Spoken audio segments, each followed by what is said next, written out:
Hey everyone, welcome back to Self-Made, the podcast that I am trying to do with one hand at the moment because I broke my hand 2 days ago. Yes, not having a good time over here. Hopefully I'm seeing a plastics specialist, like a plastic surgeon this week to get the cast off for one and have it looked at properly. And I'm praying they'll be able to put it in a splint so it'll be a bit more comfortable and I'll at least be able to move my fingers and maybe that means I can use them. So looking forward to that. Not exactly looking forward to the week ahead I have with work and the weeks following that because I'm very busy at the moment and this has happened at a very, very bad time. So yeah, overall assessment of my last couple of days, not good, but hopefully your weekend was a lot better than mine or your week, depending on whenever you're listening to this. And so that's me at the moment.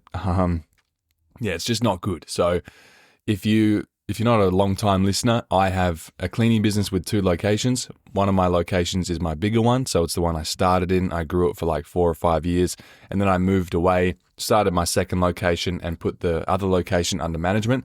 I'm currently growing the second location, so I don't have as much of the resource infrastructure, and I don't have a team size as big as the other location. In fact, it's about 15 to 20% the size of the main location. So that means I'm still doing quite a lot of the work. I'm still the manager here. I'm still jumping in on the floor sometimes and covering when people are sick.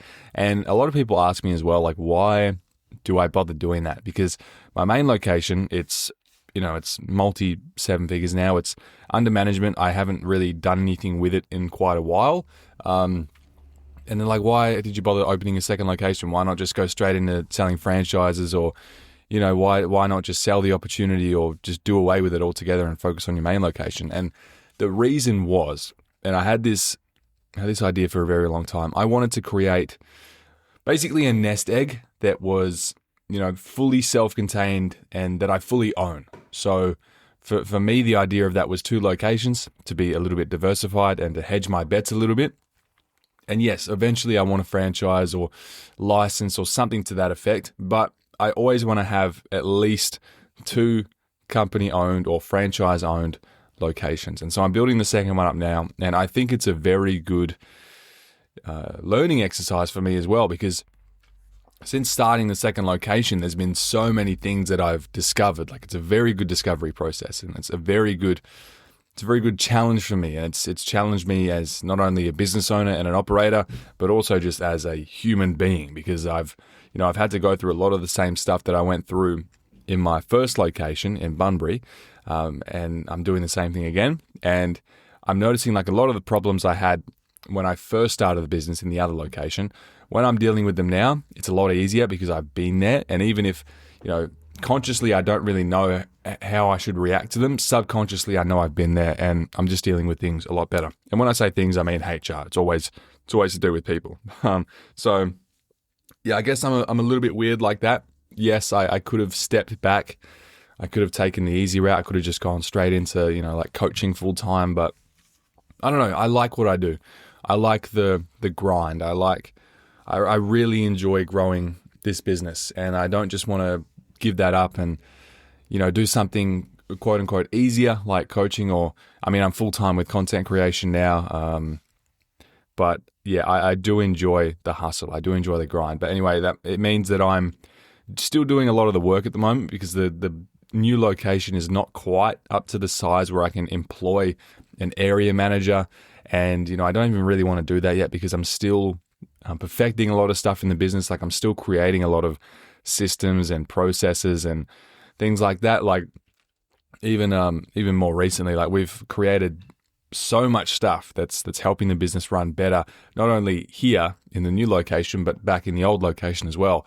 We just put on I'm trying to think of a name for the role, but we hired a new person for this new role, and I had ChatGPT come up with some role name ideas, and let me just try to find what they were, because I was really stuck on what to name this person's role.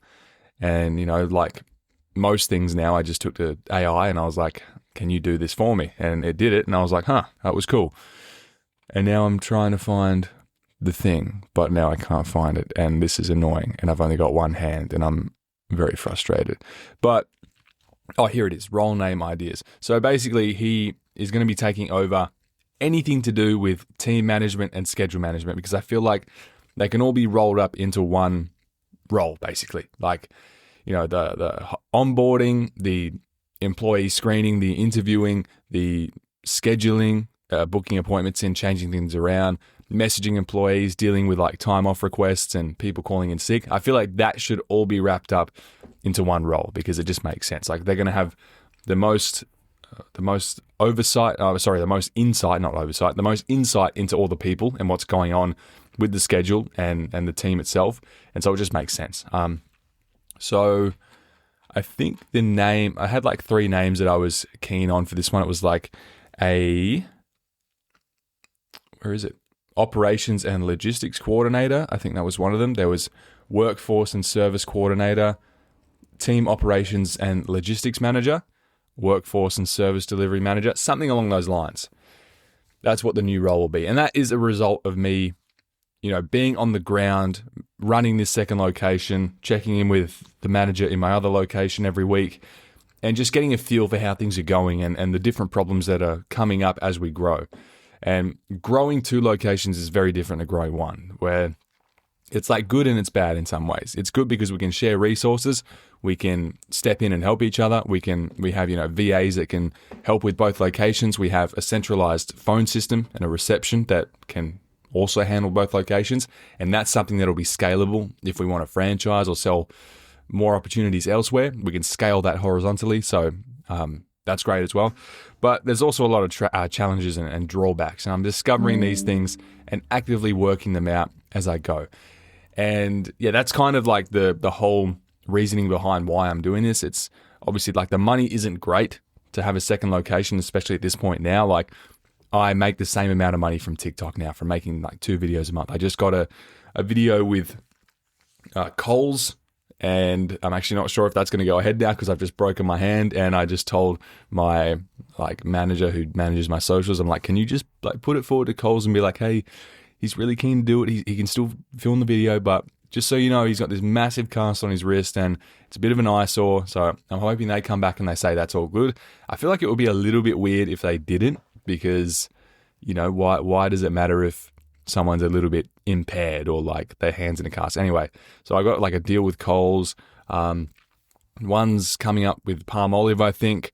I've got some TV stuff lined up, and that doesn't take much effort from me, and it makes like the same amount of money as my second business location. So I'm just doing this for, I guess, the love of the game, but also because it's a really good learning experience for me, and I just really, really enjoy doing what I do. So anyway, that was like a long spiel about why I'm in the predicament I am in now.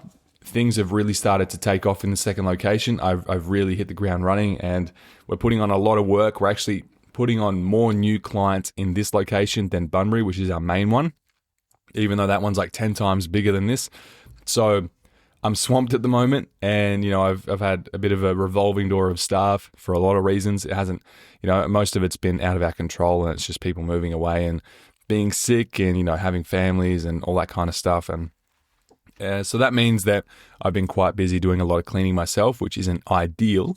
Like, I try to keep myself to a pretty balanced amount of cleaning every week. I try to do like 2 days a week because it's good for the content. It's good for me to just get on the ground and be amongst it all, but also give myself enough time out of it so I can work on the business and work on all the other stuff I do.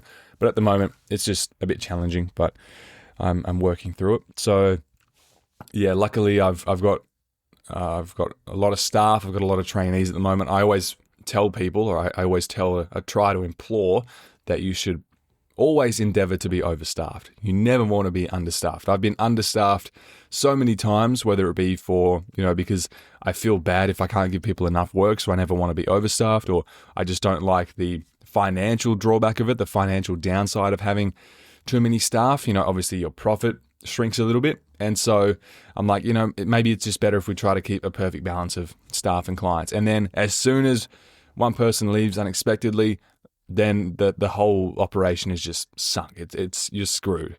And so ever since, it took me a while to, really learn this and to stop being so stubborn about it. But for a while now, we've been very overstaffed. Like in our main location, Bunbury, we always have like 4 people in training ready to go at any time. Yes, it's not great for profit. It does sink the margins a little bit, but operationally and logistically, it's so much better because we've got over 50 employees now. There's always someone that's leaving. Like any given month, there's going to be a couple people that leave just with the amount of numbers that we have. So we've always got people ready to go. I'm doing the same in Perth, which is our new location. And I've got like 4 people in training. So it's good because now I'm out. I can't clean at all, probably for about 6 weeks. So we're just putting these trainees in and yeah, they're doing well. We're probably going to hire like 2 out of 4 of them. And that's all we need at the moment. And then once those people are in, then I'll just bring in some more trainees. They'll float around and they're ready to go in case anything else hits the fan.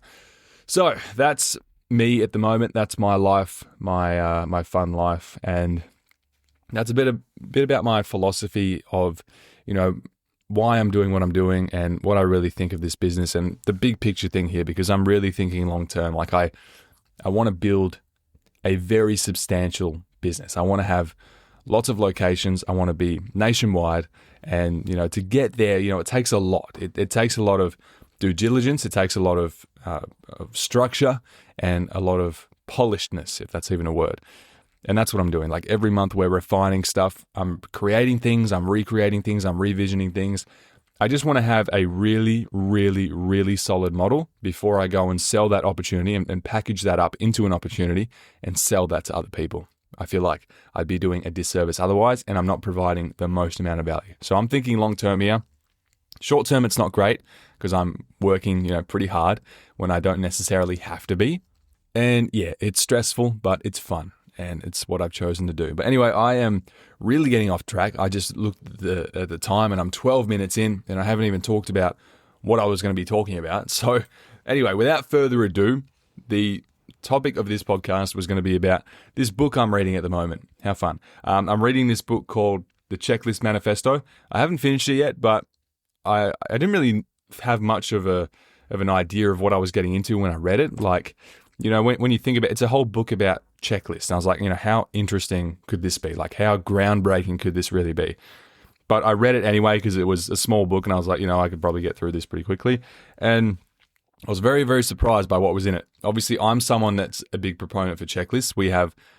Our whole business is built around one single checklist. So if you don't know, enhanced cleaning, the only thing we offer is one full house clean. It's a 101-point cleaning checklist. We don't offer anything else. We don't offer window cleaning, oven cleaning, anything. It's just this one checklist that we built the whole business around because it simplified things, made things easier, and it was very scalable, which is what we've done. So that's me. And so when I saw that book, I was like, I'm keen on checklists. I'm a very big believer in them, but I didn't think much going into it. So I started reading the book, and I was very, very surprised by what I found. And so let me get into that. So the book is written by a guy who I don't know the name of, so you're welcome. My alarm's going off. Thank you. Oh my God. What is my life right now? So anyway, it's written by this doctor, and he is a very renowned doctor, a very smart doctor, as quite a lot of them are. And it started off with this story about how they were having a lot of issues with, infections with central lines. If you don't know what central lines are, join the club because I don't either. But a lot of people listening to this podcast are probably nurses. A lot of ex-nurses became cleaning business owners from what I can tell and what people have told me. But central lines, I can only assume are like the things that they put on people to measure their vitals and like, I'm actually not going to elaborate because I'm probably sounding really stupid because it's probably not what it is at all. But the point is, hospitals for a very long time had a very big issue with central lines getting infected in patients. And that was leading to a lot of deaths and a very, very big medical bill for the insurance companies. And it was just burning a massive hole in the government budget for hospitals and medicine and all that stuff.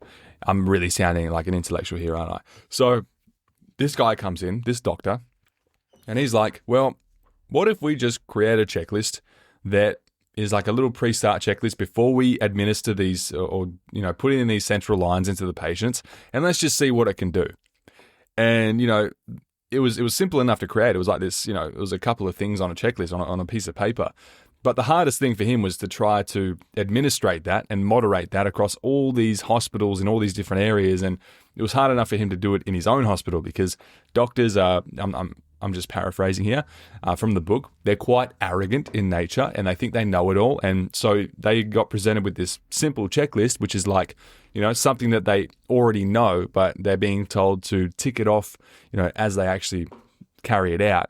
And it was pretty hard to implement. But anyway, they implemented it, and pretty much what happened, and this was a very, very long time ago, but this, $2 piece of paper with a simple checklist on it saved one hospital, $200 million and thousands of lives. That's just one hospital.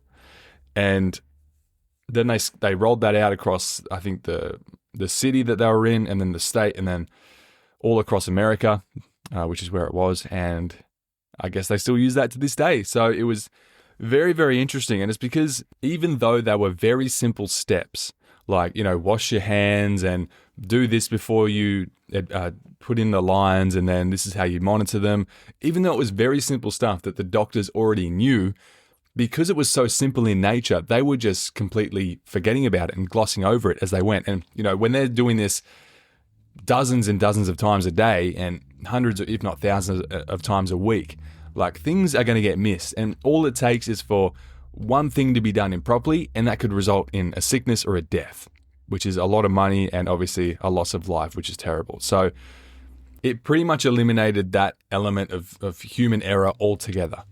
And even though the steps were already known because they were really simple, even though the doctors knew what to do, they just weren't doing it consistently. So the problem wasn't the knowledge, it was the reliability. It was the implementation of these simple steps. And all they did, they implemented it and they saw changes immediately. And that's only one example. There was another one where there was like a Geneva-linked surgical checklist that they came up with. So this doctor was called in and they introduced like a surgical safety checklist. And this one actually got adopted internationally pretty quickly. I think they set up this convention, like this mastermind, I guess, of like different doctors from around the world. And they were trying to come up with how to make surgery safer, because there were so many cases of complications and there was such a high percentage rate of complications and deaths in certain types of surgeries. And they were just trying to figure out how they could prevent that. And then this guy comes in and is like, what about a checklist? So they implemented a checklist for surgical safety, and it resulted in a 36% reduction in complications and a 47% reduction in deaths in a lot of studies they were doing. Now, this is surgery we're talking about. Obviously, not every surgery is the same. There's some there's a very broad range and spectacle of different surgeries that can happen. You can have a rhinoplasty, you can have like a spleen removal or cataract removal or an emergency surgery to remove a tumor, or, if there's like something traumatic happened and they have to reattach someone's limb. So many different surgeries, like literally thousands of different types of surgeries. But this one centralized checklist reduced complications by 36% and reduced deaths by 47% in a lot of studies they were doing. So it's amazing the effect a checklist can have, even on something that is so broad with so many different variables and so many different potential risks and complications. And then if we look back at a cleaning business like ours, we can just have one simple checklist that encompasses one clean, and we don't have to think about the complexity and the seriousness of something like brain surgery. And just imagine what that can do for us. We've got it a lot easier than the folks over there, carrying out cardiac surgeries and like open valve, like aorta stuff, and like taking chunks out of people's brains and putting them back together. I dare say we have it a bit easier than them. And in this book as well, there was a story about a young girl who was on a ski trip somewhere in a remote town in Europe, and she got trapped under some ice and essentially drowned. Like, she was gone. She flatlined, and there's not many cases where this has happened to someone and they've survived, pretty much. And they pulled her out, and they immediately took her to the local hospital there, which was very small because it was a very, very small like ski resort village in the middle of nowhere. And the people at this hospital managed to somehow save her, even though she was, almost brain dead. She she had pretty much died, and there's not many cases of people coming back from that. Like at this point in time, at least, there was a handful of people in that state that had actually come back to life, let alone lived a good life afterwards. But somehow, this tiny hospital in the middle of nowhere, they managed to use a simple trauma checklist that they used, and under extreme stress and urgency and the gravity of what was happening, they ensured that no critical step in that process was missed, and the child survived because their process beat panic and like sporadic action, which is a lot of the time what used to happen in hospitals. I don't know if it still happens today. Maybe it does. But the point is that simple checklist saved this young girl's life, and she made a full recovery after that, it was just incredible. She had pretty much died. There was no oxygen going to her brain for like a significant amount of time, and they managed to save her. Very incredible stuff. So there's a lot of stories like that in this book, and the more I read, the more I was just kind of, taken aback by the simplicity of the checklist itself. Like even for, the dilemma of reducing deaths and reducing infection risk in surgeries. It's a very difficult thing to do, and they tried to make really long and complex checklists because obviously there's so many different things it has to encompass. And they found that didn't work. So then they had to bring it back, and they had to just make a simple, centralized checklist that could cover the whole board. And that was what worked. So it's interesting that the more simple and the more easy it was to follow, the better it became despite the complexity of what it was trying to solve. It sounds a bit counterintuitive in nature, but it's what worked. And luckily for us, that's the way it is, because I don't like when things are hard. I don't like when things are more complex than they have to be. So if I can make a simple checklist, which is better than a more complicated one, that's good.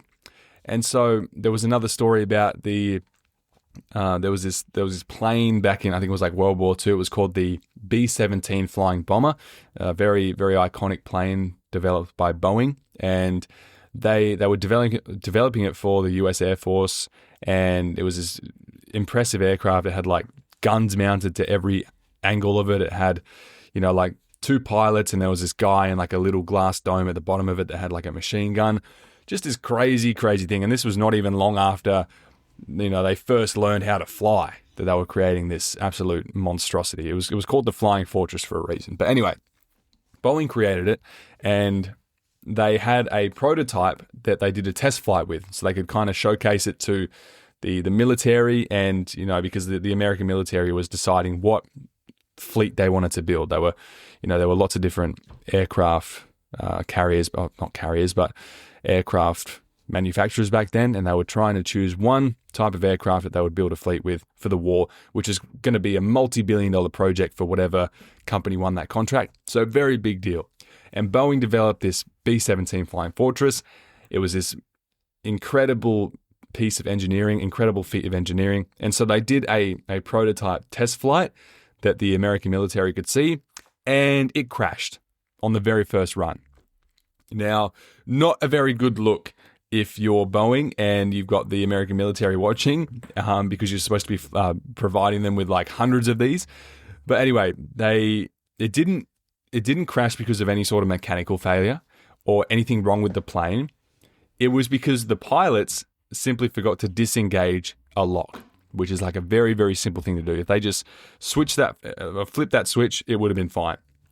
And so what they realized was the aircraft had become way too complex for the memory of the pilots alone. The pilots were very, very highly trained. Like, these were the best pilots they had. And it wasn't because they were incompetent or they didn't know what they were doing, but it was just a very, very simple oversight in a very long, complex set of steps that they had missed. And that's all it was. It was just a simple oversight. And they didn't redesign the plane. They didn't try to change any of the engineering or the hardware. All they did was they introduced a simple pre-flight checklist. And the B-17 went on to fly 1.8 million miles without a serious accident after that. And it became one of the most successful aircraft in history. So that also set the precedent for aircraft today. Like every time you go on a plane and go somewhere, they have this pre-flight checklist, which was derived from this exact incident when the B-17 had their disaster, and it was because of that simple oversight from the pilots. That's when they introduced the pre-flight checklist, and that has since been condensed down into what pilots use today. And it's full of a lot of really simple stuff that you look at and be like, why would they even need to think about that? Like, oh, check that the plane has fuel.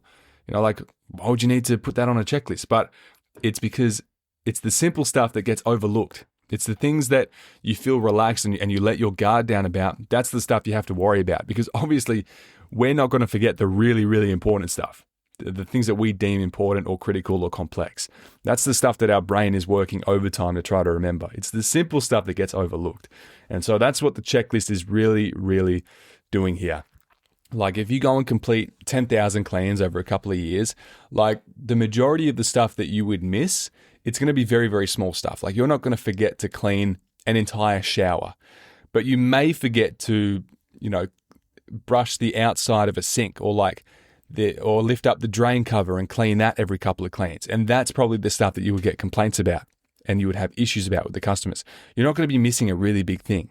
And so that's the point here. We want to have checklists to avoid that little bit of human error, that little bit of oversight that we tend to have because we're thinking about so many different things at the same time. That's all it's going to do. It's just going to prevent those small things from being missed.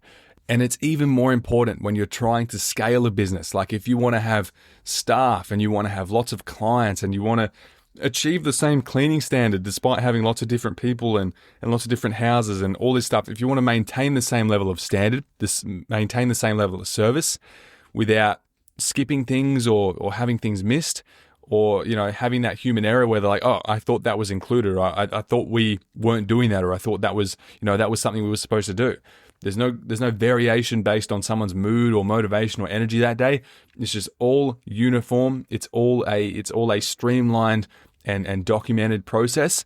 That's what you have to do to be able to have a scalable business, and it's going to create a lot less operational drama, a lot less operational stress, and it just makes it an easier business to run. So not only do you deliver better service and you have a business that is scalable and one that you can actually grow, but you have a business that is easier to run. You deal with less complaints, you deal with less unexpected things every day, and it just makes it a lot easier for you. Even if you don't want to scale your business to 10, 20 million, if you just maintain that same level of practice and you have those same principles and you have these checklists on a smaller scale, all it does is create a better business for you to run. And we're still creating new checklists as we go. Like our onboarding checklist for staff has changed a bit recently. So we've now got a very, very simple 4-step checklist for each part of the onboarding process, like the onboarding, pre-trial, training, and then induction. So like induction to the team. So we've got like a checklist for each step of that process. That's been working really well, and we're super happy with how things are progressing there. And it's just meaning that things aren't getting missed. The cleaners, when they come on board, are very well informed, and there's nothing that they haven't been told. And it's making them feel more comfortable, more informed, and more equipped to do the job that they have to do. So we're always creating new checklists, and we're always trying to keep them simple without missing any of the important stuff. So the 3 checklists I would really recommend any cleaning business to have, and this is for any size cleaning business, whether you're solo or you have a big team of staff, and this is the really important stuff. So if you've ignored the last half hour, just listen to this here. If you're a cleaning business of any kind, the 3 checklists you should have at a minimum is a pre-start checklist, a job checklist, and a job completion checklist. Now, the pre-start checklist, it could cover things like keys, alarm instructions, any special notes, like have they read the notes in the jobs software? Do they have the correct products? Do they have the correct PPE? Have they confirmed that they're at the right address? Like, have they visually looked at the number on the house? Because you wouldn't believe how many times our staff have cleaned the wrong house or the wrong office. I've got so many funny stories about that. Recently, like 9 months ago, one of our employees cleaned a physio clinic when she was supposed to be cleaning a real estate office. And it was actually my friend's physio. So we had a good laugh about that, and he got a free clean, and that was funny. But, pre-start checklists avoid this stuff. So we've overhauled our checklist system a few times over the years because we've experienced some silly little things like that. And so just stuff like that. And, checking for any risks, like a risk assessment checklist. Like in the construction industry, they have the Take Fives, a very simple checklist that doesn't take long to complete. And you can have something like that in a cleaning business, and you don't have to come up with it yourself. You can just model something like a Take Five, or you can model a checklist from a different type of business and then bring it over to yours and then adapt it based on your needs. But if you have a pre-start checklist where people know they've got the right key, they've got the right instructions, they've read any special notes, they've checked for any risks, they've made sure to like lock themselves in the property they're cleaning, which is a big thing that we had to, really push down on our staff for safety reasons. If you're getting the safety, security, and the procedures or the systems out of the way in the pre-start checklist, that only takes them a couple seconds to do, and then that sets the stage for the job itself to be done in a much more controlled, safe, and secure way. Then you move on to the job checklist itself. That's obviously the cleaning checklist, and I don't really have to explain that to you guys. I'm sure a lot of you have checklists, whether it be ones that you or your cleaners follow or just one that you advertise to your clients. But not only is it good just for you and your staff to be able to follow that, because as I said, even the simple stuff that you think that you know already, it's the stuff that's most likely to get overlooked. So having that checklist is good for delivering the same level of service every time and the same quality, but it's also good for the customer to know exactly what they're getting in every clean. So when you've got that two-way transparency where the customers know what to expect and what they're paying for, it leaves no room for them to be complaining about things that aren't even being or supposed to be getting done. And then on the other hand, it makes it easier for you and your staff to deliver the same result and the same level of service every single time. So it creates this harmonious cycle of everyone being happy. So the job checklist is really important. And then you want to have the job completion checklist, like, turning off all the lights, shutting all the doors, making sure there's no animals trapped, or making sure no animals have gotten out of the house if there's any in there. Making sure the key has been returned to the lockbox and the lockbox code has been jumbled up so no one can just come and take it and walk in. They've taken their job photos, they've made sure the door is locked behind them, and they've made sure they've got all their products and equipment before they leave. Like a simple job completion checklist like that, that's also going to give you peace of mind when, later on, like if you go a month down the track and then all of a sudden the client complains about something and, God forbid, they have like a burglary, or that they've been away on holiday and they come back and they find the place has been ransacked and they're like, did you put the key back in the lockbox and all that stuff? And you don't have a checklist. You're like, oh, gee, I don't know. That was so long ago. But now you've got something that you can always refer back to. Obviously, I just gave a pretty extreme example, but, crazier things have happened. So a checklist like that can also cover you in the unlikely event of some sort of emergency or some damage or a break-in or something terrible happening. And if you take photos of the job, like we get all of our cleaners to take after photos of their cleans they do, that's also good just for covering your butt in any sort of event. And so we always have that post-clean checklist and that run through as well. So those are 3 bare minimum checklists that I think any cleaning business, or really any service business, should have. So if you're listening and you don't have those checklists, have a think about putting them into place right now. The pre-start and the post-clean checklist, they only take a few seconds to complete, but they're so important and they really set the stage and the precedent for the clean itself and everything that follows that. So get those into place for sure. And then I'd really recommend considering having a centralized service checklist that you can not only sell your service around, but also use to deliver that same quality of service every time. And that way the customer knows exactly what they're getting and you know exactly what needs to be delivered every time, as well as your team if you have one. So you can also have checklists for hiring and onboarding, as I talked about earlier. And in my booked out cleaners community, in the hiring module, there is onboarding checklist and a training checklist that you can follow. And this is one of those really arbitrary things where most people think you can't have a checklist for that.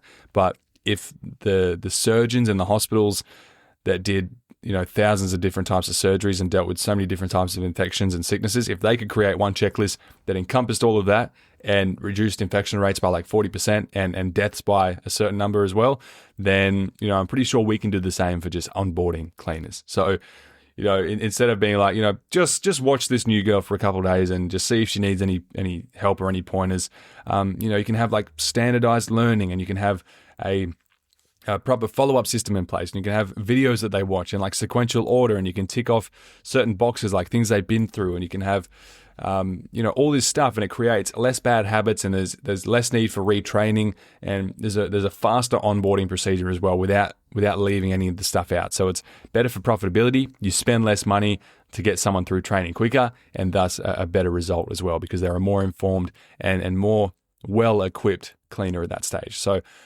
we've had a very big evolution of our hiring and training process over the years. We went from training people for like a month to training them for 2 weeks to now we train them for like 1 day, and then they're paired up with a team leader for a few days and they clean alongside each other, and then they go off on their own like 3 or 4 days later.